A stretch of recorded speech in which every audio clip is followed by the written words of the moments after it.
Hello and welcome to Lost Love Chronicles. Hello, my name is Cormac and I'm 30 years old. I am a software engineer, born and raised in a peaceful small town called Lewisburg, Pennsylvania. Here, the streets are shaded by ancient oak trees. White wooden houses nestle along the tranquil Susquehanna River, and endless cornfields stretch beneath a deep blue sky. Lewisburg is as beautiful as a painting, but for me, it was once a prison, where my childhood memories were stained by harsh words and wounds that never healed. I don't even know where to begin this story. Maybe it starts in my early years, when the world seemed both vast and terrifying through my young eyes. My mother. I only know her through fragmented stories and a few faded photographs. She died when I was just 2. I can't remember her face. I don't remember the warmth of her arms, the sound of her voice, the way she might have said my name. There's just a cold void in my heart where her love should have been. A silence I've never been able to fill. My father, Edgar, was a middle-class businessman with a perpetually stern demeanor. But he never filled that void. He wasn't cruel in the way people imagine. He didn't beat me, didn't scream, but his indifference, that was its own kind of violence. He left me with different scars. Ones made from silence, from the absence of love, from words that burned even when they were calmly spoken. And I could never figure out why. What had I done? I grew up in a large house at the end of St. Catherine Street. From the outside, it looked perfect. White fence, polished shutters, a neatly trimmed lawn. But inside it was cold, and not just in temperature. The air inside that house always felt tight, like you couldn't breathe freely. When I was 3, my father married again. Her name was Serena. She had a sweet smile when others were watching, the kind of smile that made neighbors say things like, "You're lucky to have such a kind woman around the house." But behind closed doors, that smile vanished. Behind closed doors, Serena was a storm. Ungrateful brat. She'd snap if I so much as spilled a glass of water. "I'm sorry." I'd mumble, head down, trying to mop up the mess. "Don't sorry me. Look at what you've done. You're useless." I was 8 the first time she called me a freeloader. A freeloader? I'd whispered, confused. "But I live here." She narrowed her eyes at me, towering over where I stood in the kitchen. "Don't talk back to me." It didn't matter what I did. I scrubbed floors, folded laundry, vacuumed every inch of that house trying to win her approval. But it was never enough. My father was different. He didn't yell. He didn't lift a hand. He just ignored me, like I didn't exist. Sometimes he'd look through me as if I were a smudge on a window. One night, when I was maybe 9, he came home late and drunk. I stood at the top of the stairs, thinking maybe he'd finally notice me. "Dad," I called softly. He looked up at me, eyes glassy, face red.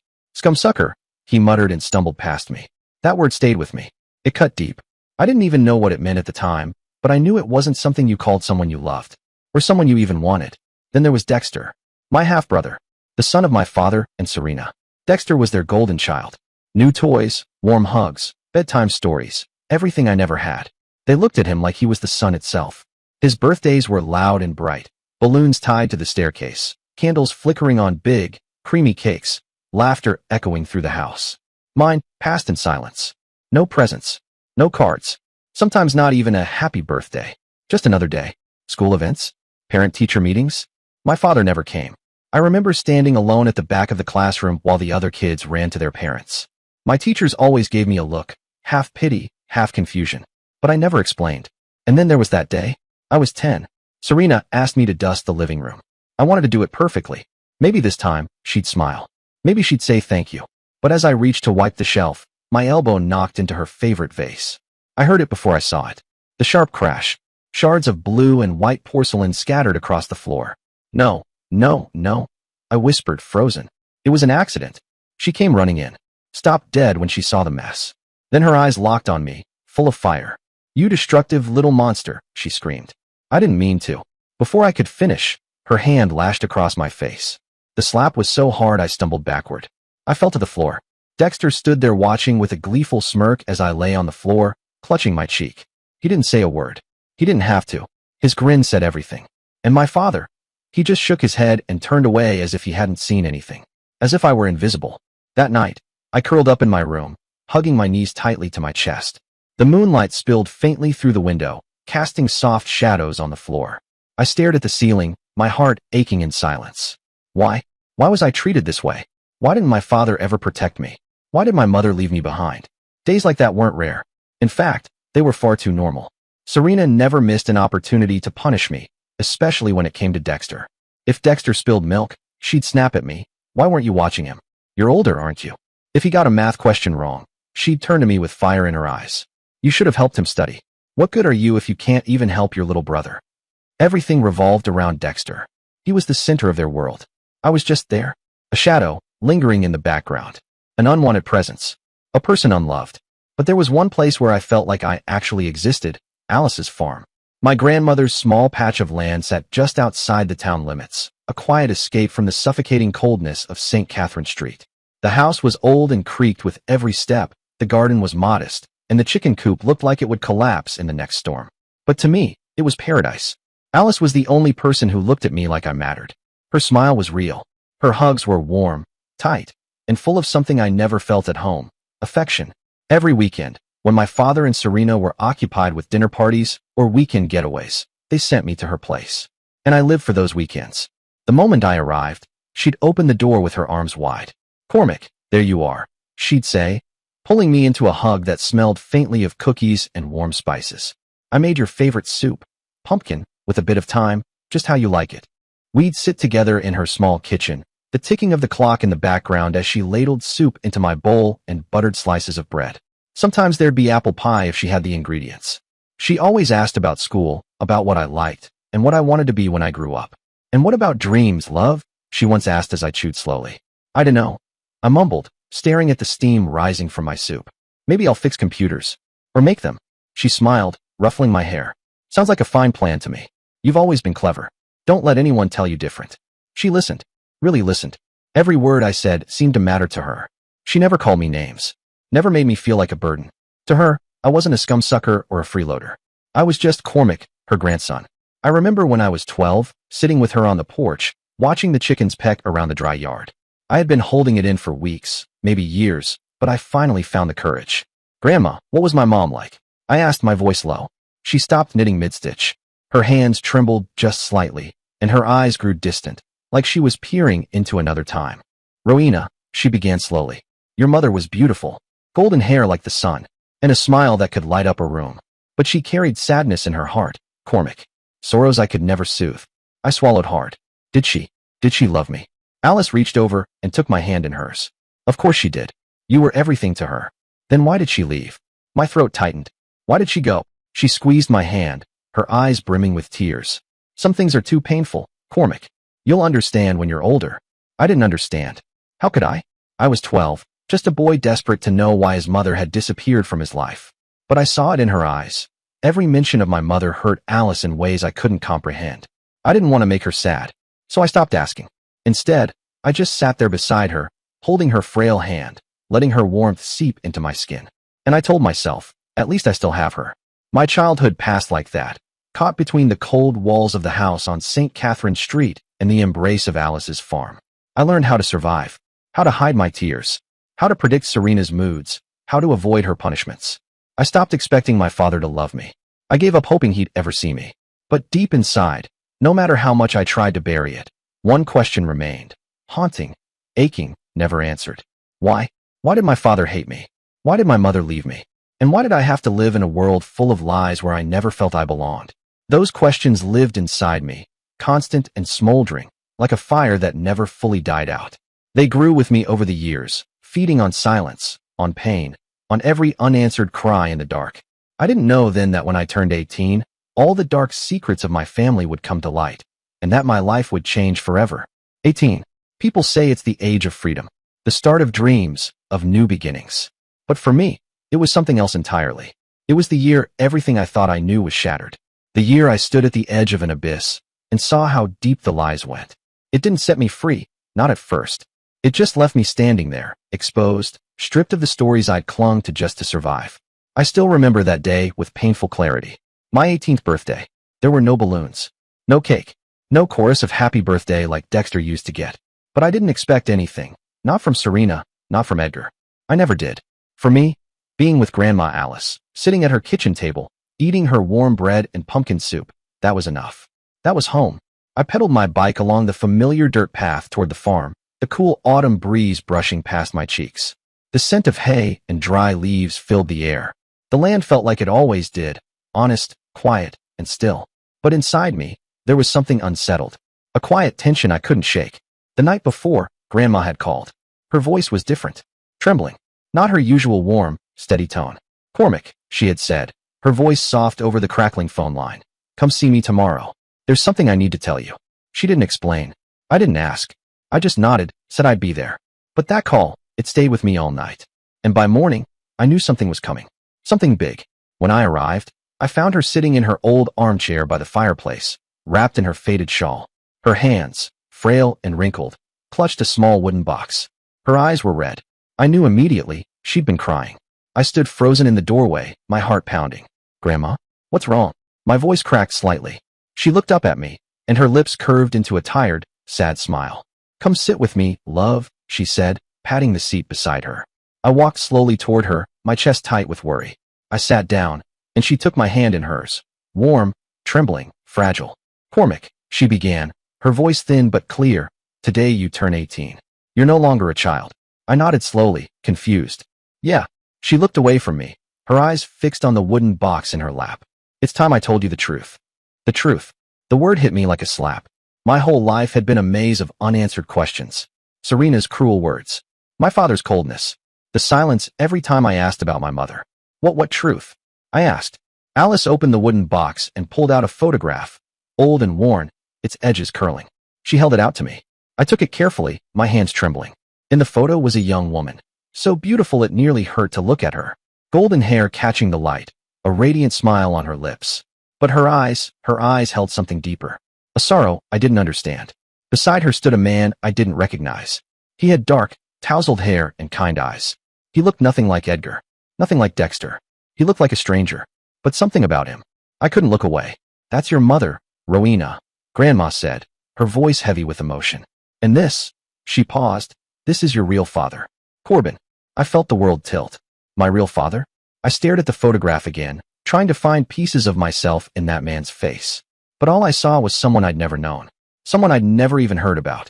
Grandma, my voice broke. What do you mean? My father isn't Edgar. She reached for my hand again, her grip tight with urgency. I'm sorry, Cormac. I've kept this secret for too long, thinking it was the best way to protect you. But you deserve to know the truth, Alice said, her voice thick with sorrow. And then, like a flood breaking through a dam, she told me everything. My mother, Rowena, had loved a man named Corbin. He wasn't wealthy. He didn't have a polished career or a big house. He worked at a lumber mill near town, calloused hands and a soft heart. According to Alice, he had nothing to offer but sincerity and a love so fierce it could light up the darkest corners of my mother's world. They were in love, Cormac, she said, the words catching in her throat. Truly in love. I sat still, breathless, the photograph still clutched in my hands. I was wrong, Alice whispered, her voice trembling as tears slid down her cheeks. I thought he wasn't good enough for her. Corbin had no money, no influence. I thought he couldn't give Rowena a stable life. She looked at me then, eyes full of regret. So I forced her to leave him. I told her to marry Edgar instead. He had money, status, respect in town. I believed I was doing what was best for her. I shook my head slowly, the pieces beginning to form an image I wasn't ready to see. But she couldn't love him. Alice continued, her voice hollow. She lived in that house like a ghost. I saw it in her eyes every time I visited. Edgar. He knew she was carrying Corbin's child. He knew you weren't his, but he married her anyway. Why would he do that? I asked, my voice barely audible. Pride, Alice said. Maybe guilt. Or maybe some twisted idea of love. But whatever the reason, he never saw you as his son. Never. The fire crackled beside us, casting flickering shadows on the walls. I couldn't move. I couldn't breathe. Your mother, she said, her voice breaking. She couldn't bear it. The loneliness. The silence. The weight of that life. I turned toward her, already knowing the answer before she said it. She took her own life, Cormac. You were just 2 years old. She took pills. I found her myself. Her body shook with sobs. I killed my own daughter, she cried. And I let you grow up in hell. I'm so sorry, Cormac. I'm so sorry. The room spun around me. Her words echoed like cannon blasts in my ears. I felt like the floor beneath me had vanished. My whole world, already cracked and fragile, shattered in that moment. All of it made sense now. Edgar's silence, the way he never called me son, the coldness in his eyes, the word scumsucker he once hissed through clenched teeth. It wasn't just anger.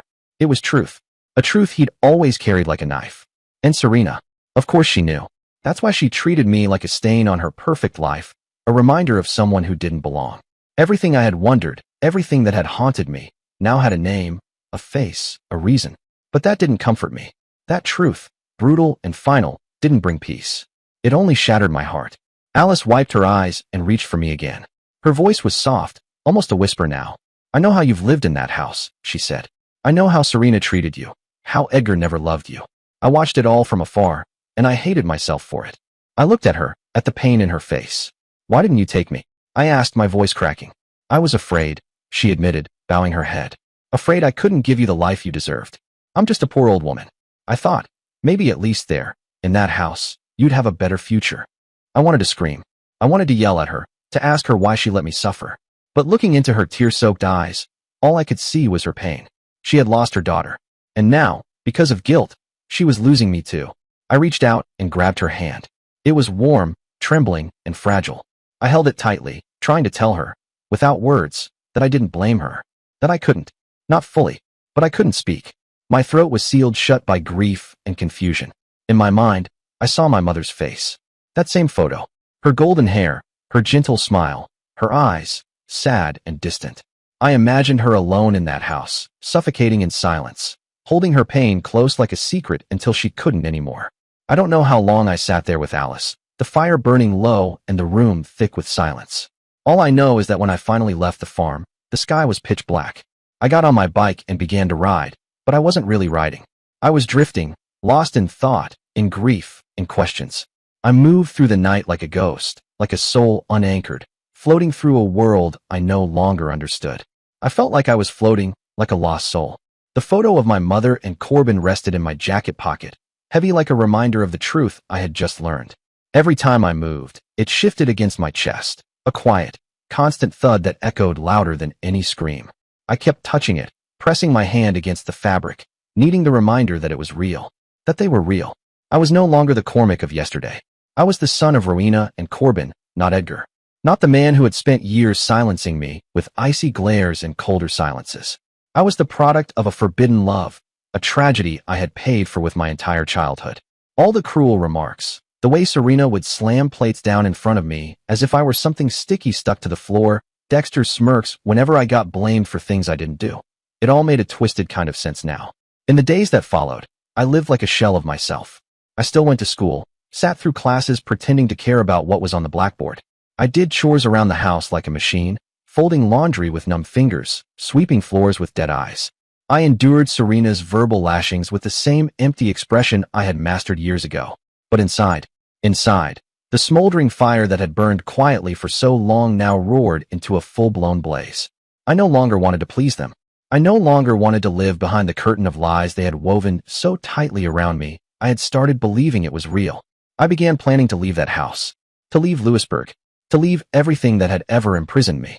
One evening, I was in my room packing my books for finals, trying to focus even though my mind was already gone to somewhere new, somewhere free.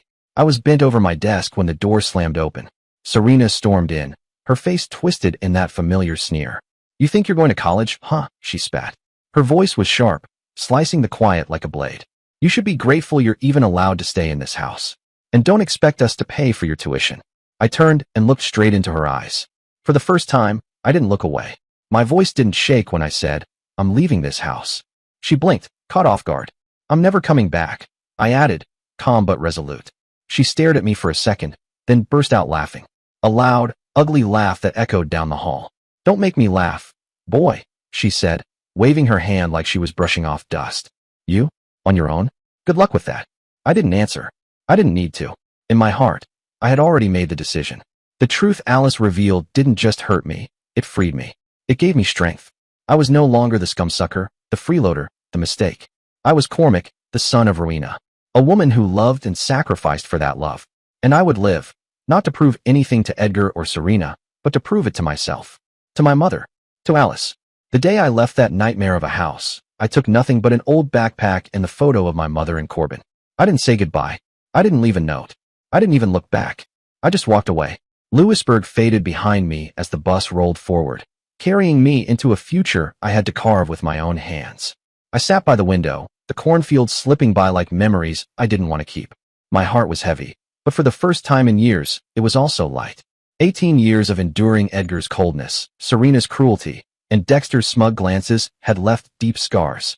But the truth Grandma Alice revealed was like a blade. It cut deep, but it also cut me free. Free from their lies. Free to start over. I was no longer the trembling child desperate for their approval. I was Cormac, and I would write my own story. I chose a university in Pittsburgh, far enough from Lewisburg to breathe, but close enough that I could visit Alice when I needed her steady voice and honest eyes. Software engineering wasn't a random choice. I had always loved numbers, code, logic, things that made sense, things that had rules. Computers didn't judge. They didn't scold. They didn't whisper scum-sucker under their breath. They just worked. They listened. They let me create. But the path to college was far from easy. Edgar didn't give me a single cent. You want to go to college? Figure it out yourself, he said, his voice icy, flat, like a door slamming shut. I was still holding the acceptance letter in my hand, fingers trembling just slightly. I got in. I said again, softer, like maybe he hadn't heard me right the first time. It's a full tuition scholarship. I just need help with. Did you not hear me? Edgar cut me off, turning his back. You want it? Then you figure it out. Serena, standing behind him, let out a short, scoffing laugh. College? She muttered, twisting her mouth into that cruel little smirk she reserved just for me. What a waste of money. Who's going to babysit your genius dreams, huh? Not us. Dexter was sprawled across the couch, earbuds in, pretending not to listen. He pulled one out, looked up at me with a tilted head, and that familiar half-pitying, half-amused expression. What's the plan, big shot? You gonna save the world with a laptop and ramen noodles? I didn't say a word. What was the point? That night, I packed a small bag. A couple changes of clothes, a worn notebook that still had some blank pages, and the photo of my mother. Creased at the edges, the smile on her face always just a little sad, like she knew she'd be gone too soon. I left without saying goodbye. I did everything I could to survive. I took any job that would have me, scrubbing counters, cleaning dorm bathrooms, stacking shelves. At night, I waited tables at a diner near the university. Greasy air, clattering plates, and the hum of other people's lives. On weekends, I did deliveries or fixed people's computers for cash. I remember once, patching a cracked laptop screen at 2 a.m. in my freezing room. My hands so numb I had to breathe on them every few minutes to keep working. Some nights, I only got 3 hours of sleep. My eyes stung from screen glare, my body stiff from walking miles on deliveries. But I didn't quit. I couldn't. When it got too hard, when my bones ached and my heart felt hollow, I'd pull out my mother's photo and stare at it. I'm trying. I'd whisper to her. I'm still here. Alice, dear, gentle Alice, became my only source of warmth. She sent me letters, always handwritten in shaky script on cream-colored stationery, the edges soft with age. I could almost smell her house when I opened them. The scent of tea and something sweet always lingered faintly, like the memory of a hug. You're my pride, Cormac, she wrote once. You're stronger than anyone I've ever known. Sometimes her letters came with a cookie, carefully wrapped in foil, or a pair of hand-knitted mittens with mismatched thumbs. They weren't much, but they were everything to me. They reminded me that someone out there loved me. Someone still believed. College was a battlefield. I wasn't just fighting deadlines and textbooks. I was fighting the parts of me that had been trained to expect failure. Some nights, I'd sit in the dark, listening to the rain pound against the windows. My apartment was small, one room, barely furnished. I could hear my neighbors through the paper-thin walls, muffled arguments, or the tinny hum of late-night TV. The loneliness crept in like cold under a door. I remembered Serena's belt, the sharp edge of her voice, Edgar's silence, more punishing than any shout, Dexter's smug grin as he watched me clean up messes that weren't mine. I'd whisper into the dark, you don't get to win. I thought of my mother, of Corbin, of the story they weren't allowed to finish. I'm living for you too, I told them. I'll get us there. I'll make it matter. When I graduated, I almost couldn't believe it. Honors. Me. On graduation day, I stood in the crowd, surrounded by parents and siblings with flowers and cameras, cheers echoing through the hall. My seat was just like theirs, but my row was empty except for me. And still, I didn't feel sad. In my jacket pocket was Alice's latest letter. I pulled it out and read it again. I knew you'd do it, Cormac. Your mother would be proud of you, too. I smiled and folded the letter carefully, holding it against my chest. I walked out of the auditorium alone, but not empty. The job offer came from a tech firm in Pittsburgh. I accepted. My first apartment wasn't much, small, clean, with a single window overlooking the Allegheny River. But it was mine. No screams. No judgment. No ghosts, except the ones I chose to carry. I bought a bed, secondhand. A desk, old and scarred but sturdy. On the wall, I hung the photo, my mother and Corbin, arms around each other, sunlight in their hair. Every morning, I woke up and looked at that photo. And for the first time in my life, it felt like my mother was there, smiling at me. I started saving every penny, dreaming of one day buying a house where I could bring Alice to live with me. Every unnecessary expense got trimmed. I lived in a small, bare apartment, kept my meals simple, and took on every freelance project I could manage after my regular hours. She was still at her old farm, still sending me letters regularly, each envelope carefully addressed in her neat cursive, always with a pressed flower tucked inside. But I knew her health was fading. Each time we spoke on the phone, her voice grew weaker, though she always tried to sound cheerful. "I'm fine, Cormac," she'd say, a soft smile audible in her tone. "Just take care of yourself. I only want to see you happy." I'd press the phone harder to my ear, swallowing the lump in my throat. "You know I'm saving up for a place. Somewhere nice. Quiet. You'll love it, Alice. Big windows and a garden. Just hold on a little longer for me, okay?" She would chuckle, the sound thin but genuine. "You always were a dreamer." But I knew I couldn't be truly happy without her by my side. She was the only one who had ever given me unconditional love, and I wanted to give her a peaceful, comfortable life in her final years. My early years working in Pittsburgh weren't always smooth. The pressure of work, late nights finishing projects, and occasional waves of loneliness still hit me hard. Some nights I'd just sit by the window, the glow of the city bleeding through my blinds, wondering if I was really getting closer to the life I wanted. But I had learned to face it. I found joy in small things, a hot cup of coffee in the morning, an evening coding by the window, or rereading Alice's letters when I missed her. Each word felt like a thread binding me back to something good, something real. I also began to open up, making friends with a few colleagues who knew nothing of my past but treated me with respect and kindness. It wasn't easy at first. I kept most people at arm's length. But little by little, I let them in. At a company party once, a colleague asked me about my family. "What's your family like, Cormac? Are they proud of you?" I smiled, took a sip of beer to buy a second. "I only have my grandmother," I said. "And she's the proudest." I didn't mention Edgar, or Serena, or Dexter. They were no longer part of my life. I had cut the ties binding me to them, not with hatred, but with resilience. I didn't need them to define me. I had found my worth, not through blood, but through what I had overcome. But life, as I had learned, is never a straight line. Just when I thought I had found peace, another event was waiting, ready to upend everything I had built. It was the day I met Danica, the woman who would change my life, and the day the secrets of my past would return, threatening to destroy it all. I met Danica on a rainy afternoon in Pittsburgh, in a small coffee shop near my office. I was sitting in my usual corner, clutching a cold cup of coffee, eyes glued to my laptop screen as I tried to debug a stubborn piece of code. The cursor blinked, taunting me. Rain pattered against the window, and as usual, I was lost in my own world. That is, until she walked in. Danica wasn't the kind of person who commanded the attention of an entire room. She wasn't flashy or ostentatious, but there was something about her that made it impossible for me to look away. Maybe it was the way she moved, light but confident, or the way she smiled at the barista when ordering a latte. She wore a sea blue sweater, her brown hair loosely tied back, a few wet strands clinging to her forehead from the rain outside. I don't know why, but in that moment, I felt a strange warmth, as if someone had lit up a dark corner of my heart.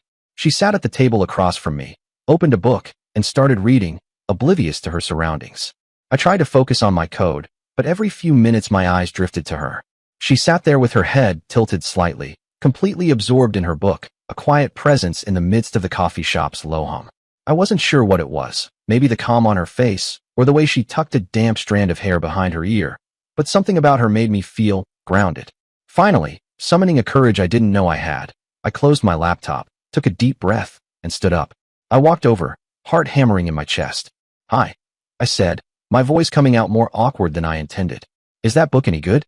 You seem really into it." She looked up, surprised, but her eyes were kind. Her smile came easily. "Yeah, it's pretty great," she said, the corners of her lips lifting. "Do you like to read?" "Sometimes," I said, scratching the back of my neck. "I usually read technical stuff, but I've been meaning to branch out." That's how it all began. A simple question, a random conversation. But somehow, it opened a new chapter in my life I hadn't seen coming. Her name was Danica. I quickly learned she was a freelance journalist working for a local paper. She was sharp, quick with her thoughts, and even quicker with her wit, but there was also something soft about her. Kind. Sincere in a way that caught me off guard. When she listened, she really listened, like what I was saying mattered. It made me want to talk, to tell her everything. About my dreams. About the long, grueling college years. even about the scars my childhood had left behind. But I wasn't ready yet. Not then. My past was still a locked door, and I was afraid that if I opened it, she'd see me as weak, someone unworthy of the life I was building. But she didn't push. Our meetings just happened. Naturally. We'd see each other at the coffee shop again, then again. Then came walks along the Allegheny River, our breath visible in the cold air, hands brushing. Or quiet evenings in my apartment, 2 pizzas between us, an old movie playing on the flickering screen. She made me laugh, really laugh. A sound I hadn't heard from myself in years. One night, while we were watching a documentary, she turned to me and said, "You know, I once wrote an article about interviewing strangers and uncovering their stories." "Oh yeah," I said, looking over at her. She nodded. "Everyone has a story, Cormac, and I believe yours is worth telling." I didn't know how right she was, not then. But I knew one thing. She was becoming an indispensable part of my life. For the first time, I wasn't just living to survive. I was living to enjoy, to feel. Evenings with Danica, the way she'd hold my hand without saying a word, or rest her head on my shoulder while we sat on a park bench. All of it made me believe that maybe, just maybe, I deserved to be loved. After a year of knowing each other, I knew it was time. I had to tell her the truth. It was a winter evening, snow softly falling outside. We were sitting in my apartment, the fireplace crackling, its light dancing across the walls. I reached into the drawer and pulled out the photo of my mother and Corbin. My hands trembled slightly as I placed it on the table between us. "There's something I want you to know," I said. She looked at me, concern flickering across her face, but she said nothing. She waited, and then I told her everything. About my childhood in Lewisburg, Serena's cruelty, Edgar's cold indifference, Dexter's smugness. I told her about the photo, about the truth Alice had revealed, about the mother I never really got to know, and the years I spent fighting to become something more than what they said I was. When I finished, I sat back, my throat tight. My eyes burned, but I blinked the tears away, afraid that if I cried, she'd see me differently. She didn't say anything for a few seconds. Then she reached out and took my hand in hers, squeezing it gently. "You're not your past, Cormac," she said firmly, her voice full of something I hadn't heard in a long time, conviction. "You're the person who overcame it. And I love you for that." That was it. I couldn't hold it in anymore. I cried. Not from pain, not this time, but because I felt something I'd never felt before, truly accepted. Loved. Not for what I could be, or what I had suffered, but for who I was. After 2 years together, I knew I wanted to spend the rest of my life with Danica. I wasn't a romantic by nature, but I wanted to do something special. I saved for months, quietly setting aside what I could. Finally, I bought a simple ring. A small, sparkling stone set in silver. Nothing fancy, but it was honest. Real. Like us. I took her to the Allegheny River at sunset, where the golden light danced across the water. My hands were trembling as I knelt down. "Danica," I said, voice barely steady, "will you write the rest of this story with me?" She looked at me, her eyes wide, and then she laughed. A beautiful, shaky laugh, tears already pooling in her eyes. She nodded. "Yes, Cormac, I will." Those words rang in my ears for days, filling me with a joy I didn't think I was capable of feeling. We began planning a small, intimate wedding, something simple, heartfelt. I wanted Alice there more than anyone. I needed her to see the day I built a life of my own, a family rooted not in blood, but in love and truth. I called her one evening, pacing in my apartment, the excitement bubbling in my voice. "Alice," I said, trying to hold back the emotions, "I'm getting married. Her name's Danica. She's everything good in my life." For a moment, there was only silence on the other end. Then her voice came, soft and trembling. "I'll be there, Cormac. I wouldn't miss your big day for anything." Hearing that, I felt my chest tighten. I didn't know how many more big moments she'd be able to attend. I wanted this one, especially this one, to be something we shared. Against my better instincts, I decided to invite Edgar, Serena, and Dexter. Not because I wanted them there, not because I thought they'd changed, but because I wanted to stand before them with proof that I'd built something they couldn't touch. I wasn't afraid of them anymore, or so I told myself. The wedding day came. A crisp autumn afternoon in Pittsburgh. The oak trees lining the river blazed gold and rust, the air laced with the faint scent of hay and wood smoke. We held the ceremony at a small riverside restaurant, its patio draped with fairy lights, tables decorated with wildflowers and candles. It was exactly how Danica envisioned it. Simple, honest, beautiful. Danica, she was radiant. She wore a flowing white dress that moved with the breeze, her brown hair loose, the delicate flower crown nestled like it had grown there naturally. When I saw her walking toward me, everything else fell away. For a few moments, I forgot who I had been. All I knew was who I had become, with her. I stood in my navy suit, the one I'd saved up for months to buy, heart pounding like a drum. I looked out at the faces before us, friends, colleagues, neighbors. But it was Alice in the front row who anchored me. Her eyes were filled with tears, and her smile, that smile was everything. That was the smile that had carried me through my hardest nights. The ceremony was perfect. Vows whispered with shaking voices, soft music from a piano echoing across the patio. When it was time for speeches, I stood and cleared my throat. I want to thank everyone for being here. I began, my voice steady though my hands trembled slightly. I want to thank Danica for loving me, for seeing me, for walking beside me when I wasn't sure I could stand. And I want to thank my grandmother, Alice. She's the reason I'm here. She's my light. The guests clapped. Some wiped their eyes. I looked at Danica, and she smiled, her hand slipping into mine. For the first time in my life, I thought, maybe this is what peace feels like. Maybe this would be a perfect day. Until the MC stepped up and said, "Now, a few words from the father of the groom." My heart sank. I had almost forgotten he was here.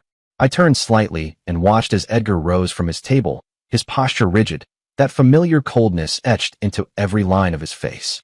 His smile was razor-sharp as he took the microphone, a mask of civility stretched over something far crueler. A chill ran through me. Serena sat beside him, her lips pressed into that tight, judgmental line I knew too well. Dexter, now 20, leaned back in his chair, his face blank. But I saw it, a flicker of something smug in his eyes, a glint that made my stomach tighten. The room fell still. "Today is a special day," Edgar began, his voice calm, even. His gaze swept across the guests. "But I'm afraid I have no congratulations to offer." He paused. "I have no wedding gift. No words of blessing." "What?" He turned toward me. His smile widened, cruel and unflinching. "Because Cormac is not my son. He's a scumsucker." The air left the room. It was like time stopped. I felt frozen in place, the blood draining from my face. A roaring silence filled my ears, louder than any sound. Danica's grip on my hand tightened. I turned to her. She was pale, eyes wide, but she didn't let go. She stood by me. Alice sat in the front row, her body stiff, eyes locked on me in horror. I couldn't move, couldn't speak. The old word, scumsucker, slammed into me like a brick to the chest. I thought I'd buried it, thought I'd outgrown it. But here it was, uninvited, unrelenting. All around us, whispers started. Faces turned. Curious, pitying, confused. I felt their eyes like needles pricking every inch of me. Serena and Dexter sat calmly, their mouths curled in subtle, satisfied smiles, like they had been waiting for this moment. I looked at them, Serena, her lips curled in satisfaction, Dexter, eyes glinting with smug triumph, and for a second, I saw the 10-year-old boy again. The boy curled up in the corner of a cold room, trembling under the weight of Serena's shrill voice and bruises she never cared to hide. That child was still inside me, watching, afraid. I had thought I'd left him behind, thought I'd overcome it all. But now, in the middle of what should have been the happiest day of my life, it all came crashing down. My world began to crumble, bit by bit, in front of everyone. And then, like lightning cutting through a storm cloud, Alice stood up. She rose slowly from her seat in the front row. Every movement was deliberate. Her back was hunched, but her resolve was unshakable. In one hand she held her cane, in the other an old cloth bag. The room hushed instantly, all eyes following her as she walked toward the stage, steady and sure. My heart was pounding. I stared at her, not understanding what was happening. Her eyes, sharp and unwavering, were fixed not on me, but on Edgar. "If you want to speak the truth," she said, her voice tremulous but full of steel, "then I have another truth to share." The room held its breath. Alice reached into the bag and pulled out a worn stack of documents. With shaking hands, she laid them on the table beside the microphone. Her gaze swept briefly over Serena and Dexter before settling once more on Edgar. "I've kept this secret for too long," she said, her voice growing stronger with each word. "But today, for my grandson, for Cormac, I will not stay silent." She lifted one of the papers. Her hand trembled, but her voice rang clear. "This is the result of a DNA test conducted 3 years ago. It proves that Dexter, the boy you've always treated as your own, Edgar, is not your biological son." A gasp tore through the crowd. Serena shot to her feet, her face drained of all color. "You're lying. You're making this up," she hissed. But Alice didn't flinch. Her expression didn't change. She reached again into the bag and pulled out a thick stack of photographs. One by one, she laid them out for the room to see. Images of Serena with a man no one recognized, caught in intimate moments, in quiet corners of restaurants and hotels, in places Edgar had likely never known she went. "I'm not done," Alice said, her voice low now, but every word landed like a hammer. She held up receipts, bank statements, years of hidden expenses and gifts sent to this man. Serena maintained a relationship with him for decades. Even after she married you, Edgar. Edgar's face had gone ghostly pale. His hands trembled at his sides. The microphone slipped from his grasp, clattering to the floor with a piercing metallic clang. He didn't even flinch. Alice turned toward the guests now. Her voice was thick with fury. You two treated Cormac like garbage, she said, eyes blazing. You called him a scumsucker. But you. She pointed at Edgar and Serena. You're the ones who lived in lies. Edgar, you raised a child who wasn't yours and turned your back on the innocent boy who was. Serena, you deceived your husband, destroyed a family, and left my grandson carrying wounds no child should bear. The room buzzed with whispers, sharp, stunned, horrified. Edgar staggered back a step, one hand clutched to his chest. No, he muttered. No, it can't be. Then his knees gave out, and he collapsed to the floor. People jumped up from their seats. Someone screamed. A few rushed to call for help, voices panicked and high. Guests scattered around him, forming a half-circle of confusion and alarm. Serena didn't move. She stood frozen, her face blank, lips parted, trembling, not even looking at Edgar, not saying a word.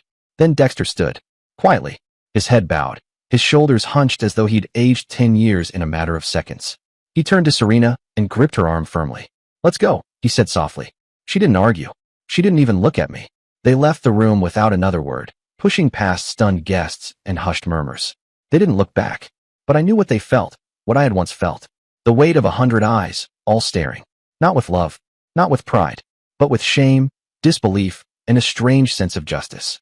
And I stood there in the middle of it, still holding Danica's hand, her warmth anchoring me while a storm of years swirled around us. I didn't know what to feel, anger, relief, sorrow. The truth about me, I already knew. But Dexter? I'd never expected that. For decades, Edgar never saw it, never questioned it. And somehow, my grandmother, my quiet, loving Alice, had discovered what no one else dared to see. The hall was filled with murmurs now, waves of whispering and shifting chairs. And at the center of it all stood Alice. Small, but unshaken. Fragile in frame, but fierce in spirit. Resolute. The ambulance had arrived, its lights flashing through the windows, casting eerie patterns across the hall as paramedics wheeled Edgar away on a stretcher. The chaos around him was surreal. People murmuring, some with concern, others with barely concealed judgment. I didn't move. I just watched in silence as the man who had claimed to be my father disappeared from the room, swallowed up by the same kind of cold distance he had always shown me. Serena and Dexter were already gone, slipping out the side exit during the commotion, their heads bowed low. They didn't say a word. Not to me, not to anyone. Their silence screamed louder than any insult they had ever thrown my way. And yet, for the first time, I felt nothing. No anger, no vengeance, no aching desire to be acknowledged by them. I had Danica. I had Alice. That was more than enough. My focus turned to her, Alice, my grandmother, the woman who had spent her life quietly loving me, shielding me in the only way she could, even as she bore her own pain in silence. She stepped down from the stage, slower now, her hands still gripping the old cloth bag like it was the last anchor between past and present. She made her way to me, eyes soft and burning at the same time. That fire, gentle but fierce, had always been in her. It was what kept me alive in the darkest years. Cormac, she said, her voice shaking slightly but not breaking. I'm sorry for disrupting your special day, but I couldn't let them keep hurting you. I opened my mouth to speak, to ask how she'd done it, how she'd found the strength, the evidence, the will, but my throat felt tight, choked by too much emotion. All I could do was squeeze her hand. Her fingers trembled against mine, thin and veined, but still warm, still strong. She had done it all, for me. The MC stepped back up to the microphone after a moment of awkward shuffling. He cleared his throat, his voice tentative. Let's, continue with the speeches, he said. Mrs. Alice, would you like to say anything else? She glanced at me, then at Danica, and a soft smile curled her lips. Yes, she said, turning slowly to face the podium again. I'd like to say a few words. Not just to Cormac and Danica, but to everyone here. The room fell still again, breath held tight, eyes glued to the frail woman now standing beneath the soft glow of the chandeliers. I reached for Danica's hand and held it tightly. My heart pounded. I didn't know what Alice was going to say next, but I knew it would stay with me forever. When she began, her voice rang out clear and full, filled with a kind of raw, resonant emotion that cut through the air like music. Like truth. Corm is my grandson, she said, her gaze sweeping across the sea of faces. But more than that, he is the greatest pride of my life. My breath caught. I've watched him grow up in a house without love, she continued, where he was treated as an outsider, called names no child should ever hear. I've seen him endure beatings and insults, but never once did I see him give up. Danica's hand tightened around mine. I blinked quickly, trying to keep the tears at bay. My Cormac is strong, Alice said, her voice catching just slightly, not because he was born that way, but because he chose to stand up, again and again, no matter how hard life tried to knock him down. I felt the sting behind my eyes, sharp and hot. I turned slightly toward Danica and saw her blinking fast too, her lips pressed together. Alice continued, her words rising and falling like a story from long ago, except it was real. Raw. Ours. When Cormac was little, he'd come to my farm and curl up in the corner of the kitchen, his eyes full of hurt. He asked me about his mother, Rowena, and I didn't have the courage then to tell him the whole truth. But I made myself a promise that one day I would, and I would do everything I could to protect him. She paused, took a breath. Then she looked directly at me. Cormac, you're not just my grandson, she said, her voice thick with love. You're the reason I keep living. Keep hoping. You've overcome everything, not to prove anything to those who hurt you, but to prove it to yourself. And today, standing here seeing you with Danica, I know you've found the happiness you deserve. For a moment, no one moved. Then a soft ripple of clapping started from the back of the hall. It grew louder, rolling forward like a tide of emotion. Some guests stood. Others wiped away tears. I couldn't hold back anymore. Tears poured down my face, unstoppable. I felt Danica wrap her arms around me, her breath warm at my ear. See, Cormac, she whispered. You're never alone. I nodded, words trapped in my throat, overwhelmed by the flood of love and pain and gratitude that filled my chest. In that moment, shaken by the truths unearthed, embraced by the woman I loved, honored by the grandmother who had fought for me, I knew this was one of the most beautiful moments in my life. Alice raised her hand, signaling for silence. I have one more thing to say, she continued, her voice softer now, but weighted with something deeper, something that made every ear lean in closer. Today, I want to give Cormac and Danica a wedding gift, not to make up for what you've lost, but to honor what you've achieved. She reached into her old cloth bag one final time and pulled out a small folder. Her hands trembled slightly, but her grip was firm as she held the documents up for everyone to see. These, she said, are the deeds to my house in Louisburg, along with all my savings. I want Cormac and Danica to have a fresh start, a real home, a place where they can build the life they choose, free from the ghosts of the past. The room burst into applause, some people standing, clapping with an earnestness I hadn't expected. But I stood there, unmoving, stunned. The house in Louisburg? The farm where I had sought refuge so many times as a boy. That little corner of the world that had once been the only place I'd ever felt safe? I stepped slowly onto the stage, my legs trembling under me. When I reached Alice, I wrapped my arms around her as tightly as I could, burying my face into her shoulder, sobs racking my chest. Grandma, I whispered, the words catching in my throat. I don't need anything. I just need you. She stroked my hair gently, like she used to when I was small, when I'd come to her broken and bruised, and she would wordlessly comfort me. You've already given me everything, Cormac, she said. Now, let me do this for you. The rest of the reception passed in a warm, dreamlike glow. The storm had broken, but in its wake there was laughter, tears, clinking glasses, and soft music. Friends and strangers alike came up to share stories, offer blessings, words of encouragement. It felt like a kind of rebirth, not just of a relationship, but of a life. Danica and I cut the wedding cake, laughing as frosting smeared on our fingers. Then we shared our first dance beneath the low, golden glow of the candles. I held her close, feeling the gentle rhythm of her heartbeat, and looked into her eyes. In them, I saw something I had never truly known growing up: unconditional love, hope, and a promise of forever. Whatever pain I'd carried, whatever shame I'd been branded with, none of it mattered anymore. I had a new family now, a real one. And yet, behind the joy, questions tugged at the back of my mind. Alice, how had she done it? How had she managed to uncover a secret that Serena had hidden for decades? What paths had she walked? What sacrifices had she made to bring that truth to light? I didn't ask her that night. I told myself there would be time. For now, I just wanted to hold on to this peace, this warmth. To be with Danica. To bask in the quiet strength of the woman who had saved me over and over. The wedding ended in a calm that felt like a dream after a storm. Real, but fragile, like mist hanging over the Allegheny at dawn. Alice stayed in Pittsburgh for a few days afterward, at our invitation.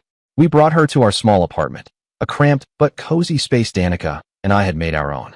I'd prepared a room for her, hung a few framed photos, including one of my mother, Rowena, on the wall. When Alice stepped inside, she paused, her hand drifting to the photo, her fingers brushing the glass. "She was so beautiful," she murmured. "She was," I said, my throat tight. She turned to me and gave a quiet smile. "She'd be proud of you, you know." I wish she could have seen this. Watching her take in the room, I felt a wave of warmth flood my chest. This was it. A true home. Not just for Danica and me, but for Alice too. We had finally made something real. In the days that followed, Danica and I began talking about our future. Alice's gift, the house in Lewisburg and her savings, was more than we had ever imagined. But as grateful as I was, I knew deep down that I couldn't hold on to that house forever.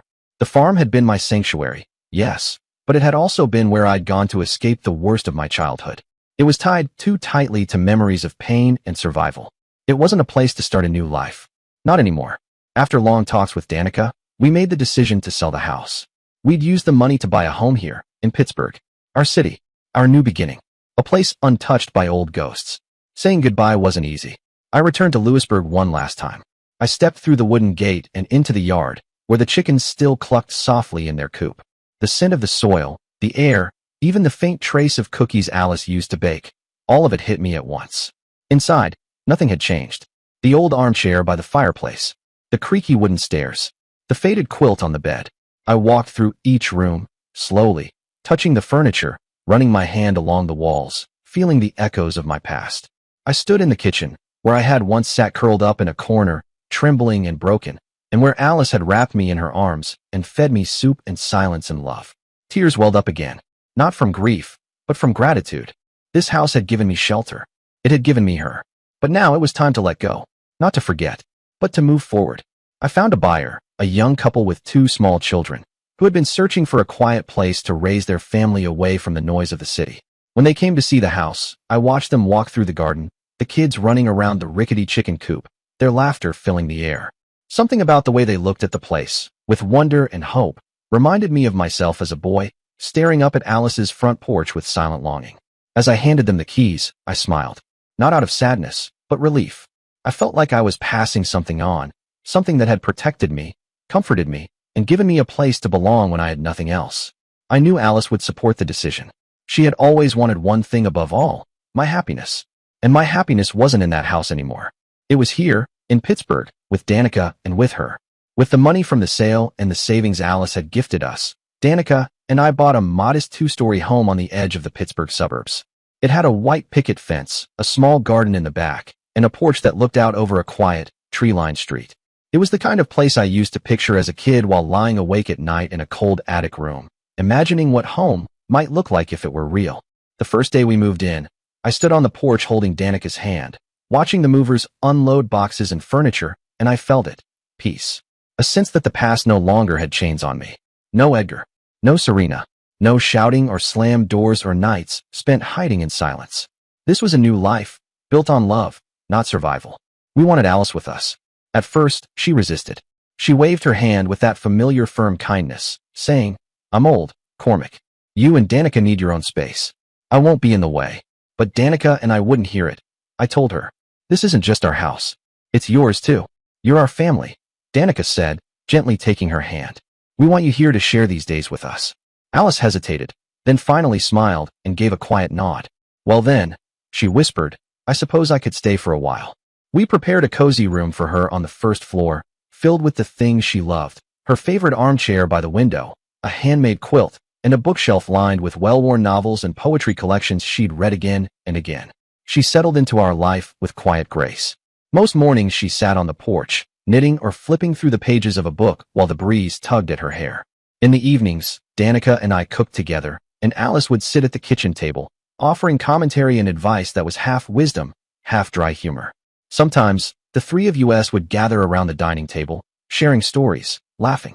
Danica would tease Alice about her rebellious youth, something about sneaking off to a summer dance barefoot, and Alice would just smirk and shake her head while I laughed until my stomach hurt. This was the family I had dreamed of, one not bound by blood, but by choice, by love, by the kind of connection I never thought I would find. One quiet evening, after Danica had gone to bed, I sat alone with Alice in the living room. The fire crackled gently in the hearth, casting flickering shadows on the walls. Alice sat in her armchair, wrapped in a knitted shawl, her knitting needles still in her lap, but unmoving. I had waited weeks, maybe months, to ask the question that had been living in my chest since the wedding. But tonight, I couldn't hold it in any longer. "Grandma," I said, my voice low, hesitant. "How did you know about Serena's secret? How did you get that evidence?" She looked over at me, her eyes reflecting the glow of the fire, and gave a faint, knowing smile. One of sadness and resolve. "You want to know?" she said softly. I nodded. "It started a few years ago," she said slowly, "when I saw Serena at a little diner outside town. I was there meeting an old friend, and there she was, Serena, tucked away in a corner booth, cozy with a man I didn't recognize. They were laughing, holding hands, acting like no one in the world would ever know. I sat forward, listening intently, my pulse quickening. I'd suspected something for a long time. "Cormac, your aunt was always careful, always keeping secrets. And the way she treated you, it told me she was protecting something, hiding something. I couldn't do much myself. So I called Henry." "Henry?" I asked, my brow furrowing. "An old friend," she said, her smile widening. "Retired private investigator. Owed me a favor from long ago. I asked him to find out who the man was." She paused, her hands folding neatly in her lap. "He followed her, dug into her life. And what he found confirmed everything I feared. That Dexter wasn't Edgar's son, that she had lied to her husband for years." I swallowed hard. My throat felt tight. "Henry got photos, copies of emails, even a DNA test. He managed to get a sample from Dexter. I don't know how, but he did. I kept it all in that cloth bag, just waiting for the right moment." I sat back, stunned, trying to wrap my head around it. Alice, my gentle, loving grandmother, had done all of this for me. Quietly, relentlessly. And I had never known. "Why didn't you say something sooner?" I asked, my voice trembling. "Why wait until my wedding?" I asked, my voice barely audible. Alice took my hand, her fingers warm and soft, but her gaze steady and resolute. "Because I wanted you to live your life, Cormac," she said gently. "I didn't want you consumed by hatred or revenge. But when Edgar stood up and called you a scumsucker in front of everyone," her voice wavered slightly, her lips pressing into a thin line. "I couldn't stay silent anymore. I wanted them to know they couldn't hurt you without consequences." I felt a lump in my throat and leaned forward, hugging her tightly. Tears fell down my cheeks, silent but steady. "Thank you," I whispered into her shoulder. "Thank you for always being there for me." She stroked my hair, just like she used to when I was a boy and the nightmares woke me up crying. "You're everything to me, Cormac," she murmured. "I'd do anything to protect you." Life in the new house settled into a peaceful rhythm. Danica thrived in her role at the newspaper, chasing stories and deadlines with the same determination she had always shown. I moved forward in my position at the tech company, climbing the ladder slowly, steadily. But what brought me the deepest happiness were the quiet, ordinary moments. The dinners filled with laughter and simple meals, the weekends we spent in the backyard garden tending herbs and vegetables, the evenings where Danica and I sat on either side of Alice, listening as she told stories about my mother, stories I had never heard before. She spoke of her mischief, her laughter, her dreams, the long summer days they spent in the fields, and the lullabies she would hum while brushing her hair. Though Alice's health had started to fade, she never let it define her. She moved slower, sat more often, sometimes forgot where she left her knitting needles, but her spirit remained as bright as ever. She was still my compass, my source of quiet strength. She showed me that love didn't need to shout, didn't need to come with conditions or apologies. It just needed to be present, patient, and unwavering. And Danica stood beside me through it all, through the joy and through the weight of memory. Her presence made everything feel steady, safe. We didn't need anything more. We had each other. We had Alice. We had a home built not on bloodlines, but on love, respect, and shared dreams. But while I was finding peace in Pittsburgh, the past we left behind in Lewisburg was collapsing. What had happened at the wedding wasn't just a revelation. It was a reckoning. I didn't look for updates. I didn't call. I didn't send letters. I had cut those cords for good. But Lewisburg was a small town, and news traveled like wildfire. Stories swirled through coffee shops, hair salons, and grocery store aisles. What Grandma Alice had revealed in front of everyone at the reception sent shockwaves through the town. For decades, Edgar's family had carefully constructed an image of propriety and middle-class respectability, an image that was now in tatters. The whole town knew. They all talked. And they judged. I heard that Edgar, who had suffered a stroke during the wedding, was rushed to the hospital and barely made it through the night. He regained consciousness after a few days, but half of his body was paralyzed, His speech, once cutting and controlled, had become slurred and broken. The man who had once loomed so large in my life with his stern orders and cold silence was now frail and dependent. He returned to the grand house on St. Catherine Street, but everything had changed. The grandeur had faded. There were no more cocktail parties, no more guests in pressed suits and polished shoes, no more smiles exchanged over deals and family photos on display. The house became a hollow monument to pride and pretense. And I never visited, never called, never sent so much as a card. It wasn't hatred. I had let that go. I simply no longer had space for a man who had never seen me as his own. To him, I was never real. Serena fared no better. The same woman who had once walked the sidewalks of Lewisburg with her head held high, dressed in spotless coats and manicured nails, now hid behind shuttered windows. Her carefully crafted reputation crumbled in days. The women from her social club whispered behind her back, calling her names like the deceiver, the shameless one. The teas, the gatherings, the charity events, all gone. She tried to carry herself with pride, but from what I heard, she rarely stepped outside. She became a ghost within her own home, hiding from the eyes of a town that once admired her. And Dexter, my half-brother, the boy I once watched with envy, as he basked in the warmth and attention I never knew. At 20, he had grown used to the role of the favored son, the heir, the shining hope of the family. But when the truth came out, that he wasn't Edgar's son, it shattered everything. From what I heard, Dexter couldn't bear the scrutinizing stares in Lewisburg. He left town shortly after the wedding, carrying just a suitcase and leaving no goodbyes behind. Some old acquaintances mentioned he'd gone abroad. Europe, maybe, to start fresh. A new life, far from the whispers and stares of Lewisburg. But I knew, deep down, that no matter where Dexter ran, the truth about his origins, about the lies that once propped up his world, would follow him like a shadow he could never outrun. I didn't feel joy in any of it. No satisfaction, no triumph. I had lived with their cruelty for too long to feel victorious now. If anything, I felt hollow. Like the wounds they left had healed, but left behind tender scars. But I also couldn't deny a quiet, unshakable sense of justice. One not fueled by vengeance, but by truth. They had built their lives on deception. They had wounded me, and my mother, and they had done so with intention and ease. Now, they were finally facing the weight of their own choices. Not because of me, not because of Alice, but because of the lies they themselves had chosen to live. Meanwhile, life in Pittsburgh carried on gently, like a steady stream after a storm. Danica, Alice, and I found a rhythm together, one that brought me a kind of peace I'd never known before. Alice, though growing more fragile, remained the soul of our little household. She'd sit on the porch most afternoons, wrapped in a shawl, watching Danica and me as we tended to our modest garden. Sometimes, as the sun dipped low and painted the yard in gold, she'd share stories about my mother. Stories filled with laughter, mischief, love. Stories I could finally receive with an open heart, no longer haunted by shame or confusion. One quiet evening, Danica and I were in the kitchen preparing dinner, her at the stove stirring a pot of stew, me chopping vegetables, when the doorbell rang. I wiped my hands and went to open it. "Martha," I said, surprised. Mrs. Martha, the old neighbor from Lewisburg who lived near Alice's farm, stood on the porch holding a covered dish wrapped in a tea towel. "I brought you a little something," she said, smiling. "Thought I'd stop by and say congratulations." I stepped aside to let her in. "Thank you," I said. "That's very kind of you." She handed me the dish, an apple pie, still warm, and followed me to the kitchen. Danica greeted her with a warm smile and made tea while I set the pie on the table. We sat down, and after a few pleasantries, the conversation drifted to Lewisburg. "You know," Martha said, sipping her tea, "the town's still buzzing about what happened at your wedding." I didn't respond immediately. I glanced toward the window, watching the breeze move through the trees in our backyard. "Edgar lives alone in that big house now," she continued, her voice low, almost regretful. "No one visits. No one cares for him. He has a nurse who comes by each day, but she says he barely speaks. Just stares out the window." She paused and looked at me, as if searching for a flicker of emotion. I stayed still. "As for Serena, she's nearly lost her mind, poor thing.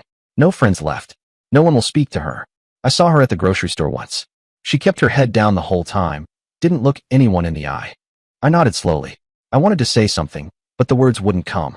I remembered how many times I had stood silently in that cold house, bracing for Serena's harsh words, enduring Edgar's disdain. The memories pressed in, but they didn't suffocate me like they once had. I looked away, out the window, the moonlight casting silver onto our garden. "I'm sorry to bring it up," Martha said gently. "It's just people still talk, you know." Danica reached across the table and placed her hand on my shoulder. Her touch grounded me. Thank you for sharing, I said quietly. But I think for now, I just want to focus on my family. Martha gave a warm smile and nodded.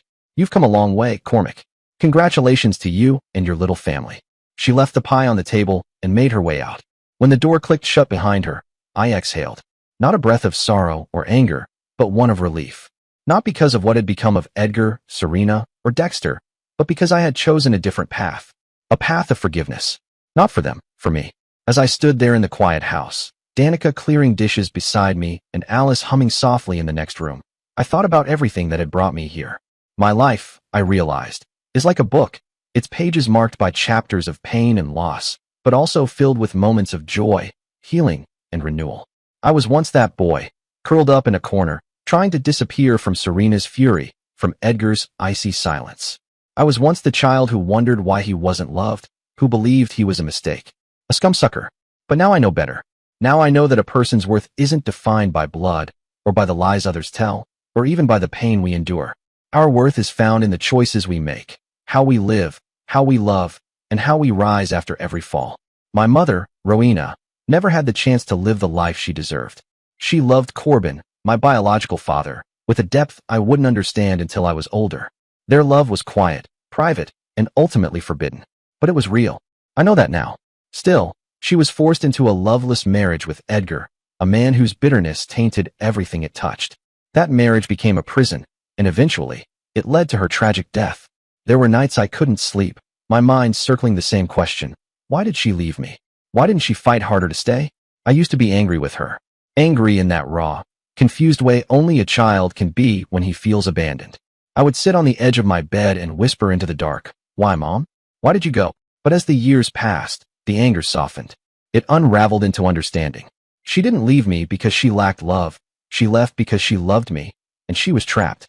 She fought in her own way, and though she didn't survive, I did.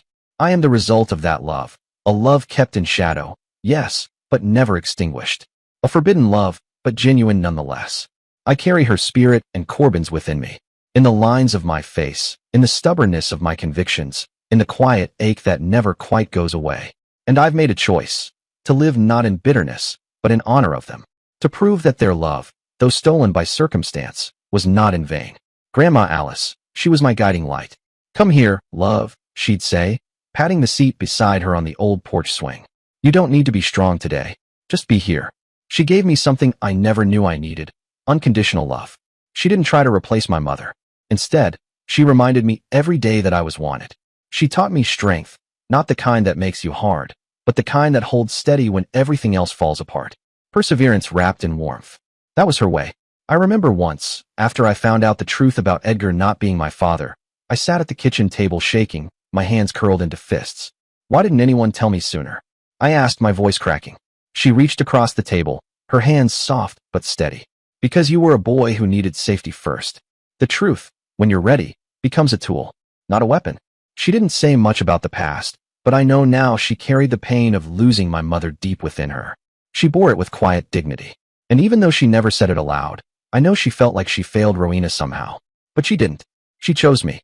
She chose to raise me, to love me fiercely. That is the greatest gift I've ever received. Then there's Danica, the woman I love, the woman who saw me, not as the wounded boy, not as the scumsucker Edgar sneered at, but as Cormac, a man trying his best.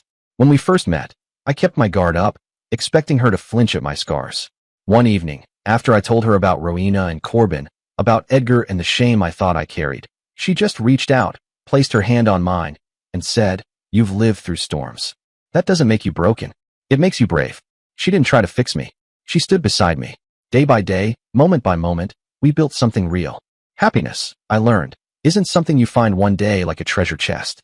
It's something you build, with patience, with honesty, and yes, with vulnerability. She taught me that love doesn't need to be perfect. It just needs to be sincere. Together, we're writing a new story, one not haunted by ghosts, but shaped by our choices. I wish I could tell this to anyone who's ever felt discarded or unloved. You are not what others say about you. You are not the scars they left behind. You are what you choose to become. Through the moments you stand up when it would be easier to lie down, through the times you forgive when bitterness tempts you, through the simple, quiet courage it takes to love again. Blood doesn't define family. Love does. Kindness does. Resilience does. I don't know what the future holds. There will be hard days. There always are. But I'm not afraid anymore. With Danica by my side, Alice in my heart, and the strength I've found inside myself, I'm ready. Life isn't a straight line. It's a winding road. But every step, every detour, whether painful or joyful, is part of a story I'm proud to tell. As the sun sets, I hold Danica's hand. Alice is beside us on the porch. We look out at the garden where wildflowers bloom, stubborn and radiant in the last light of day. I smile. This is my home. This is my family. And this is my story. Imperfect, but filled with love and hope. Dear listeners, please share your thoughts in the comments section below and don't forget to like, share, and subscribe.